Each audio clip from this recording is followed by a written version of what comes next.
नमस्कार विद्यार्थी मित्रांनो, स्वागत आहे सर्वांचं आपल्या युट्यूब चॅनलवर. मित्रांनो, आजच्या व्हिडिओमध्ये आपण आरआरबी ग्रुप डी म्हणजेच रेल्वे भरती गटाचा जो आज झालेला पेपर आहे दिनांक 16 डिसेंबर 2025च्या ज्या काही 3 शिफ्ट झाल्या, तर त्या शिफ्ट मधील चालू घडामोडीचे आणि जीकेचे प्रश्न आपण आजच्या या व्हिडिओमध्ये बघणार आहोत. बघा, विद्यार्थ्यांनी आपल्याला जे काही प्रश्न कमेंटच्या माध्यमातून किंवा पर्सनली व्हॉट्सअपद्वारे जे प्रश्न पाठवले, तर ते प्रश्न या ठिकाणी आपण घेणार आहोत. चला तर मग व्हिडिओला सुरुवात करूया. सर्वांनी हा व्हिडिओ अगदी शेवटपर्यंत बघायचा आहे. उद्या होणाऱ्या परीक्षेकरता नक्कीच तुम्हाला या व्हिडिओचा फायदा होईल विद्यार्थी मित्र. ओके, बघा पहिला प्रश्न पहा या ठिकाणी काय आहे. पहिला प्रश्न आहे 2025 लॉरियस जागतिक क्रीडा पुरस्कारांमध्ये अपंग खेळाडू पुरस्कार कोणी जिंकला. ओके, बघा 2025 चा जो लॉरियस जागतिक क्रीडा पुरस्कार आहे यामध्ये अपंग खेळाडूचा जो आहे अपंग खेळाडू पुरस्कार कोणी जिंकला. ओके, बघा ऑप्शन्स बघा या ठिकाणी. टेरेसा पेरेल्स, टोकितो ओडा, जियांग युआन आणि मॅट स्टंटजमॅन. ओके, तर विद्यार्थी मित्रो या ठिकाणी हा जो पुरस्कार आहे हा जियांग युआन या खेळाडूने जिंकलेला आहे. ओके, ऑप्शन नंबर सी या प्रश्नाचं योग्य असं उत्तर आहे. ओके, बघा या ठिकाणी विद्यार्थी मित्रो स्पष्टीकरण समजून घेऊया. 2025च्या लॉरियस जागतिक क्रीडा पुरस्कारामध्ये चीनच्या para swimmer Jiang yuan okay यांनी जो आहे sport person of the year with डिसएबिलिटीज okay तर अपंग खेळाडू पुरस्कार हा जिंकलेला आहे. ओके, आणि ज्यांनी काय त्यांनी पॅरिस 2024च्या पॅरा ऑलिम्पिक मध्ये 7 सुवर्ण पदक जिंकून इतिहास रचला आहे. ओके, बघा विद्यार्थी मित्रो चीनचा हा जो जियांग युआन आहे याने पॅरिस जे पॅरा ऑलिम्पिक होतं तर या पॅरिस पॅरा ऑलिम्पिक मध्ये एकूण 7 सुवर्ण पदके त्या ठिकाणी जिंकले आणि त्याने इतिहास त्या ठिकाणी रचलेला आहे. हा पॉइंट आपल्याला आयएमपी म्हणून आपण नोट डाऊन करू शकतो. आगामी परीक्षेच्या दृष्टिकोनातून हा घटक या ठिकाणी महत्वाचा आहे. ओके, चला यानंतर पुढचा प्रश्न बघा विद्यार्थी मित्रो. 24 मे 2025 रोजी नीती आयोगाचे 10वी गव्हर्निंग काउन्सिलची बैठक कोणत्या शहरात पार पडली असा प्रश्न या ठिकाणी आपल्याला विचारलेला आहे. ओके, 10वी जी गव्हर्निंग काउन्सिलची बैठक आहे ती कोणत्या शहरात पार पडली असा प्रश्न आहे.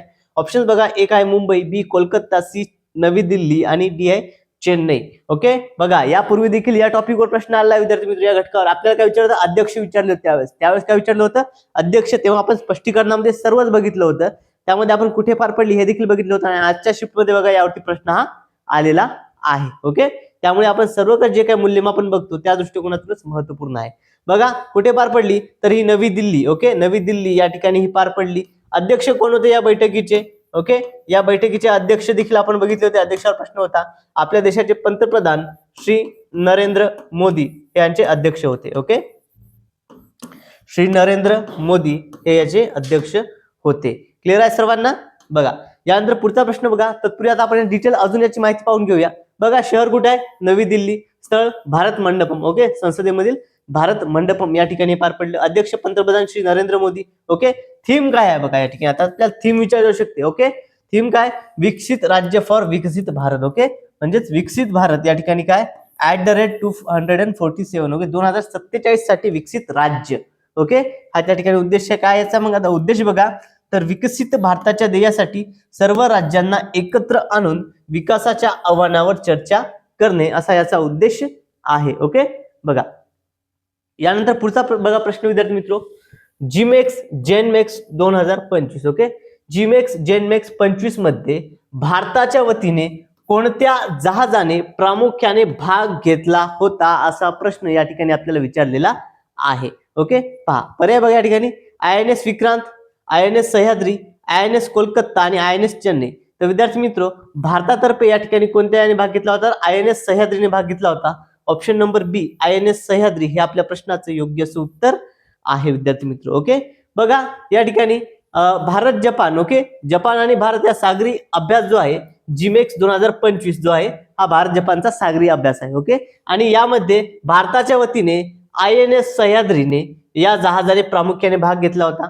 आता INS सह्याद्री ही स्वदेशी बनावटीची शिवकालिक श्रेणीतील गायडेंट मिसाईल सेल्फ फ्रिगेट आहे. ओके, गायडेंट मिसाईल सेल्फ स्टेट फ्रिगेट आहे आणि हा सराव 16 ते 18 ऑक्टोबर 2025 दरम्यान जपानच्या योकासुका बंदराजवळ समुद्रात झाला. ओके, जपानच्या योकासुका बंदराजवळ समुद्रामध्ये झाला आणि त्यानंतर 21 ऑक्टोबर 2025 रोजी हार्बर टप्पा जो आहे तो पार पडला. ओके, हार्बर टप्पा कधी 21 ऑक्टोबर 2025 रोजी जो आहे तो त्या ठिकाणी पार पडला. ओके, चला यानंतर पुढचा प्रश्न बघा. पुढील प्रश्न काय आहे? मार्च 2025 मध्ये mission operation Brahma, okay, mission operation Brahma अंतर्गत भारतीय नौदलाची कोणती जहाजे मदत साहित्य घेऊन निघाली होती? बघा या ठिकाणी विद्यार्थी मित्र अत्यंत महत्वपूर्ण असा प्रश्न आहे, ऑपरेशन ब्रह्मा. ओके, बघा पर्याय बघा या ठिकाणी INS विक्रांत, INS सातपुडा आणि INS सावित्री, INS विक्रमादित्य आणि या ठिकाणी बघा INS शिवालिक. ओके, बघा INS शिवालिक. मग कोणतं काय असणार या प्रश्नाचं उत्तर विद्यार्थी मित्र? तर या क्वेश्चनचं जे आन्सर आहे त्या INS सातपुडा आणि INS सावित्री. ओके, बघा INS सातपुडा आणि INS सावित्री म्हणजेच ऑप्शन नंबर बी आपल्या या प्रश्नाचं योग्य असं उत्तर आहे विद्यार्थी मित्र. ओके, INS सातपुडा आणि INS सावित्री हे दोन जे जहाज आहेत हे ऑपरेशन ब्रह्मा मध्ये जे आहे भारतीय नौदलाची जहाजे ही या ठिकाणी मदत साहित्य घेऊन जी निघाली होती. ओके, ऑप्शन नंबर बी या प्रश्नाचं योग्य असं उत्तर असणार आहे. क्लिअर आहे सर्वांना? बघा विद्यार्थी मित्र अशा पद्धतीने आपण डिटेलमध्ये अनालिसिस प्रत्येक प्रश्नाचं घेत असतो. ओके, तुम्हाला जर व्हिडिओ आवडत असेल, तुम्हाला जर प्रश्न आवडत असेल तर सर्वांनी आपल्या चॅनलला सबस्क्राईब करायचं आहे. साईडला जे बेल आयकॉन आहे त्याला देखील प्रेस करायचं आहे म्हणजे येणाऱ्या प्रत्येक व्हिडिओची अपडेट तुम्हाला मिळत राहील. आता बघा ऑपरेशन ब्रह्मा काय आहे आपण समजून घेऊया. ऑपरेशन ब्रह्मा नेमकं आहे काय?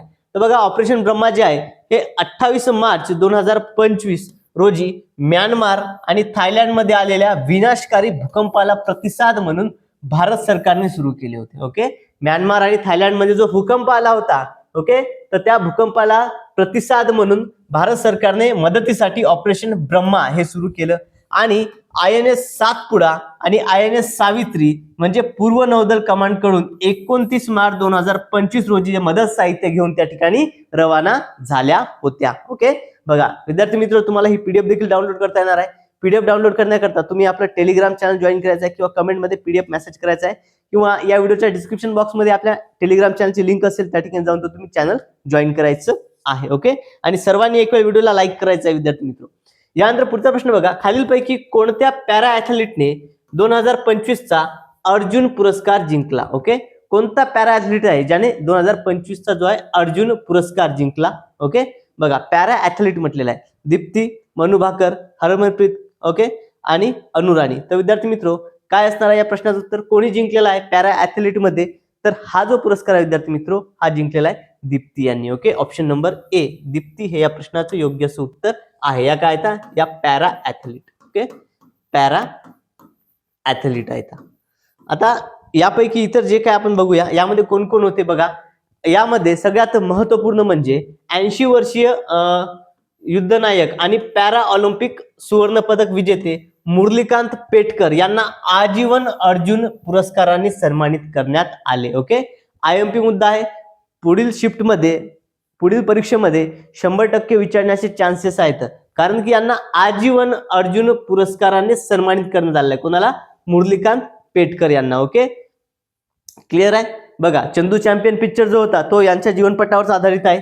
त्यानंतर बघा विद्यार्थी मित्र राकेश कुमार जे आहेत, राकेश कुमार, ओके, हे काय आहेत? हे पॅरा तिरंदाजीमध्ये आहेत. Pritipal para athletes. ओके, यानंतर बघा जीवनजी दीप्ती यावरती आपला प्रश्नच होता पॅरा ॲथलीट्स मध्ये यांना मिळाला होता. हे ऑप्शन होता आपल्या प्रश्नाचं उत्तर. अजित सिंग यांना देखील पॅरा ॲथलीट मध्ये मिळालाय.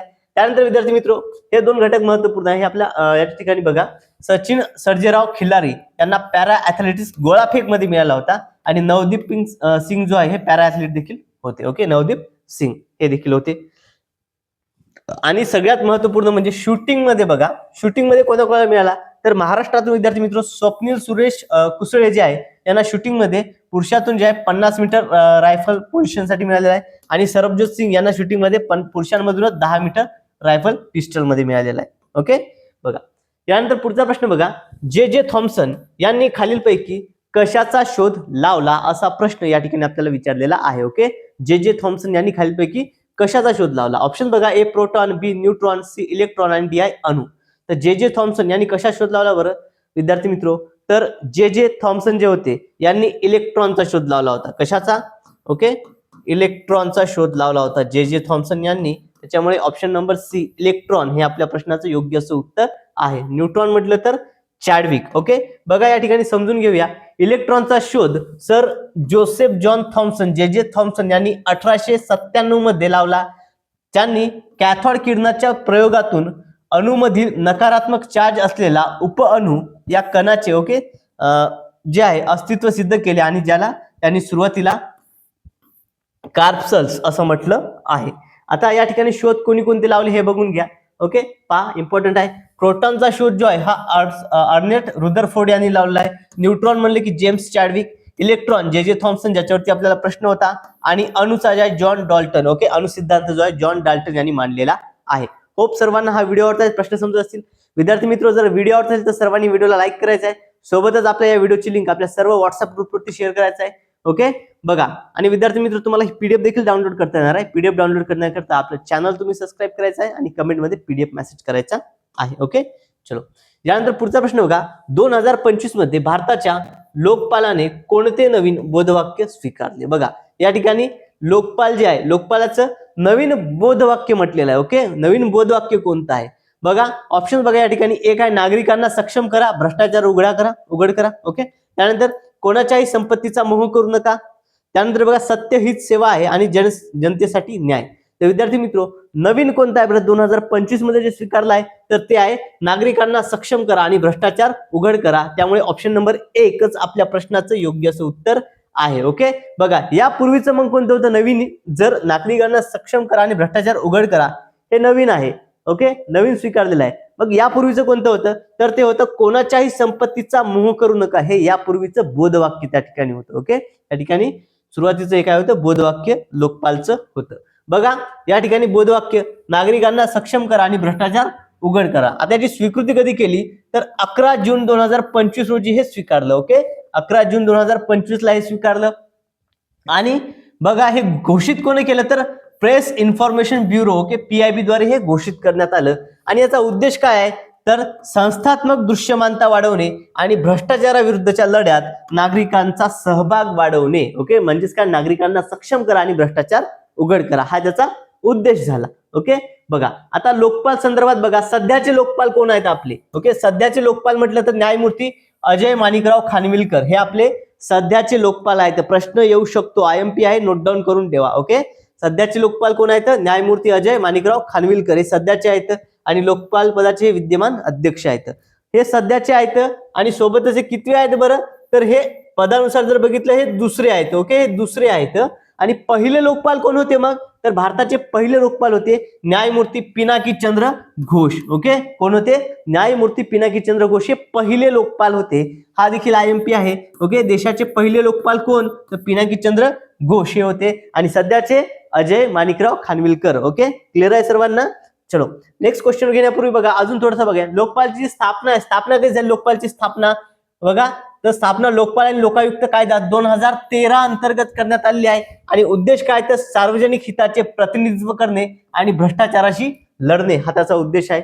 अधिकार क्षेत्र कोणकोणते येतात? तर केंद्र सरकारमधील पंतप्रधान, मंत्री, संसदचे सदस्य, केंद्र सरकारचे ब, क, ड गटातील अधिकारी हे त्यांच्या अधिकार क्षेत्रामध्ये येतात. आता महत्वपूर्ण म्हणजे तर भ्रष्टाचाराविरुद्ध तक्रारी जी आहेत या लोकपाल आणि लोकायुक्त कायदा 2013 अंतर्गतच्या तरतुदीनुसार भ्रष्टाचार प्रतिबंधक कायदा 1988च्या अंतर्गत लोकसेवकांनी केलेल्या कोणत्याही गुन्ह्याविरुद्ध तक्रारी दाखल केल्या जाऊ शकतात.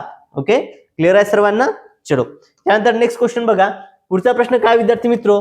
जागतिक मलेरिया दिवस कधी साजरा केला जातो? ओके, बघा, जागतिक मलेरिया दिन, विश्व मलेरिया दिवस जो आहे हा कधी साजरा केला जातो? ऑप्शन बघा, एक आहे 7 एप्रिल, 2 25 एप्रिल, 3 31 मे आणि 4 आहे 25 एप्रिल. ओके, बघा, या ठिकाणी विद्यार्थी मित्र दोनदा झाले हे आणि ऍक्च्युअल मध्ये हे आन्सर आहे. ओके, काय? 25 एप्रिल. ओके, 25 एप्रिल काय या ठिकाणी जागतिक मलेरिया दिन आहे. 7 एप्रिल जागतिक आरोग्य दिन येतो. ओके, ऑप्शन बी 25 एप्रिल हे आपल्या प्रश्नाचं योग्य असं उत्तर आहे. ओके, चलो, यानंतर पुढील प्रश्न बघा. खालीलपैकी कोणत्या पेशी त्याचा आकार बदलू शकतो? बघा, कोणती पेशी आहे जी स्वतःचा आकार बदलू शकते? पांढऱ्या रक्तपेशी, गुळगुळीत स्नायू पेशी, वनस्पती पेशी की लायसोसोम्स. ओके, तर विद्यार्थी मित्र, या ठिकाणी ज्या स्नायू पेशी असतात ना, स्नायू पेशी या स्वतःचा आकार बदलू शकतात. अंकुचन प्रसरण पावतात ना, हालचालीमुळे स्वतःचा आकार त्या ठिकाणी ते बदलतात. त्यामुळे स्नायू पेशी ऑप्शन नंबर 2 आपल्या प्रश्नाचं योग्य असं उत्तर आहे. ओके, बघा, यानंतर पुढचा प्रश्न बघा. भारत भूटान संयुक्तरित्या उभारल्या जाणारा दोराजिलुंग जलविद्युत प्रकल्पामध्ये खालीलपैकी कोणत्या कंपनीचा सहभाग आहे? बघा, भारत आणि भूटान या दोन देशांनी जे संयुक्तरित्या एक प्रकल्प उभा करत आहे त्या प्रकल्पाचं नाव आहे दोराजिलुंग जलविद्युत प्रकल्प. तर यामध्ये कोणत्या कंपनीचा सहभाग आहे असा प्रश्न आहे. बघा, एक आहे Adani power, 2 Tata power, 3 Reliance energy आणि 4 आहे एनटीपीसी. तर विद्यार्थी मित्र, यामध्ये टाटा पॉवर काय म्हटलेलं आहे, टाटा पॉवर या कंपनीचा जो आहे हा सहभाग आहे. त्यामुळे ऑप्शन नंबर 2 टाटा पॉवर हे आपल्या प्रश्नाचं योग्य उत्तर असणार आहे विद्यार्थी मित्र. चलो विद्यार्थी मित्र, तुम्हाला जर व्हिडिओ आवडत असेल, तुम्ही जर अजूनही आपल्या चॅनलला सबस्क्राईब केलं नसेल तर सर्वांनी चॅनलला सबस्क्राईब करायचं आहे, सोबतच व्हिडिओला लाईक देखील करायचं आहे. यानंतर पुढचा प्रश्न बघा, इस्रायल सोबत सर्व शस्त्र व्यापारावर बंदी घालणारा पहिला युरोपियन युनियन देश कोणता आहे? बघा, इस्रायल देशासोबत सर्व शस्त्र अस्त्राचा जो व्यापार आहे त्या व्यापारावर बंदी घालणारा पहिला युरोपियन देश कोणता असा प्रश्न या ठिकाणी आपल्याला विचारलेला आहे. पर्याय बघा, एक आहे ब्रिटन, 2 फ्रान्स, 3 स्लोवेनिया आणि 4 आहे जर्मनी. कोणता देश आहे बरं? तर विद्यार्थी मित्र, स्लोवेनिया ऑप्शन नंबर 3 आपल्या प्रश्नाचं योग्य असं उत्तर आहे. स्लोवेनिया देशाने इस्रायल सोबत सर्व जे आहे शस्त्राचा जो करार आहे, व्यापार जो आहे त्याच्यावरती बंदी घातलेली आहे आणि असा हा पहिला युरोपियन देश ठरलेला आहे. हे देखील पॉईंट लक्षात पूर्ण असू द्या. हा पहिला युरोपियन देश ठरलेला आहे. पहिला युरोपियन देश. यानंतर पुढचा प्रश्न बघा, देशातील पहिला स्वदेशी बनावटीच्या मायक्रो प्रोसेसरचे नाव काय आहे? बघा, देशातील पहिल्या स्वदेशी बनावटीच्या मायक्रो प्रोसेसरचे नाव काय आहे? ऑप्शन बघा, कलम 32 बीट, त्रिशूल 32 बीट, भारत 32 बीट की विक्रम 32 बीट. तर विद्यार्थी मित्र, जी पहिली स्वदेशी मायक्रो चिप आहे ना, तिचं नाव काय दिलंय बरं? तर तिला नाव दिलेलं आहे विक्रम. काय दिलेलं आहे? विक्रम 32 बीट. ऑप्शन नंबर 4 विक्रम 32 बीट हे आपल्या प्रश्नाचं योग्य असं उत्तर आहे. विक्रम नाव दिलेलं आहे त्या ठिकाणी. पहिली चिप जी आहे आपली स्वदेशी बनावटीची, तिला नाव काय दिलं आहे बरं? लक्षात द्या, नाव दिलंय विक्रम. क्लिअर आहे सर्वांना? चला, आगामी पोलीस भरतीमध्ये देखील यावरती प्रश्न येण्याचे चान्सेस आहेत, त्यामुळे सर्वांनी हा प्रश्न नोट डाऊन करून घ्यायचा आहे. यानंतर पुढचा प्रश्न बघा, भारताची पहिली पंचवार्षिक योजना केव्हापासून सुरू झाली? जी पहिली पंचवार्षिक योजना ही कधी लागू करण्यात आली असा प्रश्न आहे. बघा, 15 ऑगस्ट 1994, 44, 26 जानेवारी 1950, 1 एप्रिल 1951 की 1 मे 1950. तर बघा, जी पहिली पंचवार्षिक योजना आहे तिची सुरुवात झाली होती विद्यार्थी मित्र 1 एप्रिल 1951 पासून. 1 एप्रिल 1951 जी आहे ही यापासून सुरू करण्यात आलेली होती. आता समजून घेऊया. बघा, पहिल्या पंचवार्षिक योजनेबाबत जी आहे 1 एप्रिल 1951 ते 1956 अशा 5 वर्षाकरता ही पंचवार्षिक योजना राबवण्यात आली होती. आणि प्रतिमान काय होतं बरं या योजनेचं? पहिल्या पंचवार्षिक योजनेचं प्रतिमान काय होतं? तर ते होतं हेराल्ड डोमर. हेराल्ड डोमर होतं आणि सोबतच एक उपनाव देखील होतं, ते होतं पुनरुत्थान योजना. आणि पहिल्या पंचवार्षिक योजनेअंतर्गत काही महत्वपूर्ण प्रकल्प निर्मिती करण्यात आली, ज्यामध्ये आहे बघा दामोदर खोरे विकास प्रकल्प. त्यानंतर भाकरा नागल धरण, कोसी धरण, हिराकूड धरण हे सर्व जे आहेत हे पहिल्या पंचवार्षिक योजनेनुसार निर्माण झालेले प्रकल्प आहेत. क्लिअर आहे सर्वांना? चलो, यानंतर बघा पुढचा प्रश्न बघा विद्यार्थी मित्र, अंड्यातील कोणत्या भागातून प्रमुखता प्रथिने असतात? कोणत्या भागात प्रमुखता प्रथिने असतात ज्यामुळे त्याला पूर्णान्न म्हणतात? बघा, अंड्याचा कोणता भाग आहे ज्याला पूर्णान्न म्हटल्या जाते? पांढरा बलक, पांढरा व पिवळा बलक आणि कवच, पिवळा बलक की अंड्यातील प्रथिनच नसतात? तर बघा, या ठिकाणी हात पर्याय सरळ सरळ चुकीचा ठरतो. अंड्यात प्रथिने नसतात, या ठिकाणी चुकीचा आहे. मग आता कोणत्या बलकात ज्याला मुख्यतः प्रथिने असतात त्याला पूर्णान्न म्हणतात? तर तो आहे विद्यार्थी मित्र अंड्याचा पांढरा बलक. पिवळा का? नाही, पांढरा बलक. ऑप्शन नंबर 1 या प्रश्नाचं योग्य असं उत्तर आहे. पांढऱ्या बलकाला पूर्णान्न देखील म्हणतात. पहा, आता याचं स्पष्टीकरण समजून घेऊया. पांढरा बलक जो आहे यामध्ये बघा अल्ब्युमेन व कॅलेजी असतात आणि रायबोफ्लिविन या प्रथिनाचे हे उत्कृष्ट स्रोत आहे. पांढऱ्या बलकात सुमारे 90% पाणी असते, ज्यामुळे साधारणतः 10% प्रथिने ही विरघळलेली असतात. बघा, क्लिअर आहे सर्वांना? बघा, अशा पद्धतीने आपण याचं सर्व स्पष्टीकरण बघितलेलं आहे. यानंतर हा प्रश्न बघा विद्यार्थी मित्र, अत्यंत महत्वपूर्ण प्रश्न आहे. प्रश्न काय? सोलर सेलचे म्हणजे सौर घडजा याचे कार्य कशावर अवलंबून असतं? सोलर सेलचं कार्य कशावर अवलंबून असतं? ऑप्शन्स बघा या ठिकाणी, Stark effect, Coulomb effect, Zeeman effect की फोटोवोल्टाइक इफेक्ट. तर विद्यार्थी मित्र, जे सौर गट आहे ना हे कशावर चालतात, कशावर आधारित असतात, तर हे फोटोव्होल्टाईक इफेक्टवरती आधारित असतात. त्यामुळे ऑप्शन नंबर 4 फोटोव्होल्टाईक इफेक्ट हे आपल्या प्रश्नाचं योग्य असं उत्तर आहे. Okay, photovoltaic effect. बघा अशा पद्धतीने आपण याचं सर्व कशी माहिती बघितलेली आहे. आता थोडंसं याचं एक्स्ट्रा ऍडिशनल इन्फॉर्मेशन समजून घेऊया. बघा फोटोव्होल्टाईक इफेक्ट जो आहे विद्यार्थी मित्र, हा अभ्यास असताना बघा हा काय सौर गट म्हणजे काय, तर सौर ऊर्जेचे रूपांतर विद्युत ऊर्जेत करणारा घट. सौर गट त्याला म्हणतात जी सोलर एनर्जी आहे तिचं इलेक्ट्रिक एनर्जी म्हणजे कन्वर्ट करणारा घट. आणि सौर घट जो आहे त्यालाच फोटोव्होल्टाईक सेल असेही म्हणतात. काय म्हणतात? फोटोव्होल्टाईक सेल असेही म्हणतात. आणि हे घट सिलिकॉन ओके सेमीकंडक्टर पासून बनलेले असतात. कशापासून बनलेले असतात? हे सिलिकॉन पासून हे बनलेले असतात. होप सर्वांना हे प्रश्न समजले असतील. ओके, चला विद्यार्थी मित्र, जर व्हिडिओ आवडला असेल तर सर्वांनी व्हिडिओला लाईक करायचं आहे. बघा, आणि जर पहिल्यांदा आपला व्हिडिओ बघत असाल आणि तुम्ही जर अजूनही आपल्या चॅनलला सबस्क्राईब केलं नसेल तर सर्वांनी चॅनलला सबस्क्राईब करायचं आहे. साईडला जे बेल आयकॉन आहे त्याला देखील प्रेस करायचं आहे, म्हणजे येणाऱ्या प्रत्येक व्हिडिओची तुम्हाला अपडेट तुम्हाला मिळत राहील आणि कोणताही व्हिडिओ तुमच्याकडून मिस होणार नाही. आणि विद्यार्थी मित्र, यापूर्वी आपण आरआरबी ग्रुप डी चे सर्व शिफ्ट ज्या काही आतापर्यंत झालेल्या आहेत त्या शिफ्टचे व्हिडिओज देखील आपण आपल्या चॅनलवरती टाकलेले आहेत, ते अपलोड केलेले आहेत. त्याची एक प्लेलिस्ट दिलेली आहे, तर तुम्ही जाऊन त्या ठिकाणी ते व्हिडिओज देखील बघून घ्यायची आहेत. ओके, बघा वारंवार जे प्रश्न आहेत ते रिपीट होत आहेत करंट अफेअरचे, म्हणजे तुम्हाला एक अंदाज येऊन जाईल की कशा पद्धतीचे चालू घडामोडीचे प्रश्न आपल्याला येत आहेत. त्यानंतर ही पीडीएफ जी आहे ही पीडीएफ देखील तुम्हाला डाउनलोड करता येणार आहे. आणि ही पीडीएफ डाउनलोड करण्याकरता तुम्ही काय करायचं आहे, आपलं टेलिग्राम चॅनल जॉईन करायचं आहे, ज्याची लिंक या व्हिडिओच्या डिस्क्रिप्शन बॉक्समध्ये दिलेली आहे, किंवा कमेंटमध्ये पीडीएफ मेसेज करायचा आहे, तुम्हाला लिंक त्या ठिकाणी प्रोव्हाइड केल्या जाईल. ओके, चलो मित्रांनो, आजच्या या व्हिडिओमध्ये एवढंच. भेटूयात पुढच्या व्हिडिओमध्ये. Thank you so much.